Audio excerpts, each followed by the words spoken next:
Assalamualaikum warahmatullahi wabarakatuh. Perkenalkan, nama saya Novita Ningsi dengan NIM 22017106 akan menyampaikan materi tentang teori resepsi sastra dan penerapannya.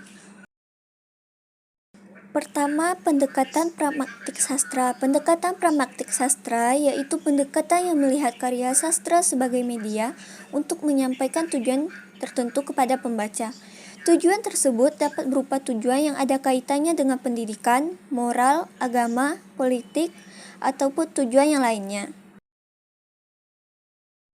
Yang kedua, teori resepsi sastra. Menurut Hans Robert Jauch tahun 1921 sampai 1997 merupakan salah satu pemikir yang memiliki kontribusi besar terhadap lahirnya teori resepsi sastra.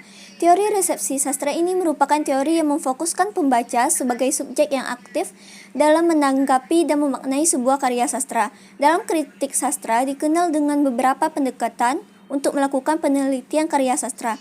Pendekatan ini berhubungan dengan salah satu teori modern yang mengalami perkembangan yang sangat pesat, yaitu teori resepsi sastra.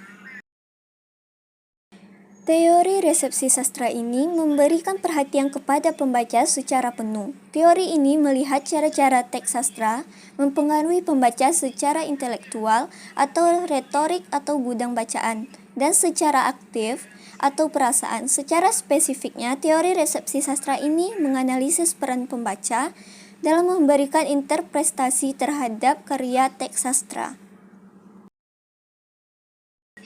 Dalam menganalisis karya sastra yang menggunakan teori resepsi sebagai landasannya, maka bisa dilakukan dengan menggunakan dua cara, yaitu satu, metode sinkronik. Metode sinkronik merupakan penelitian terhadap karya sastra dalam kurun waktu yang sama atau era yang sama.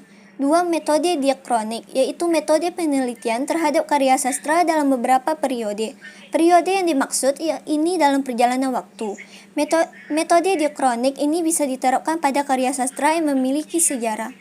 Umumnya, penelitian resepsi diakronis dilakukan atas tanggapan pembaca yang berupa kritik sastra, baik yang termasuk media massa maupun dalam jurnal ilmiah. Yang ketiga, kajian pendekatan pragmatik. Kajian pendekatan pragmatik dalam mengkaji sebuah karya sastra. Dalam praktiknya, pendekatan pragmatik mengkaji karya sastra berdasarkan pada fungsinya, yaitu untuk memberikan pelajaran moral, agama, maupun fungsi sosial lainnya.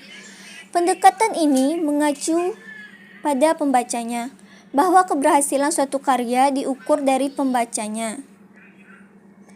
Baiklah, hanya itu yang dapat saya sampaikan dari materi pertemuan ke-13 ini. Jangan lupa subscribe, teman-teman, like, dan komen.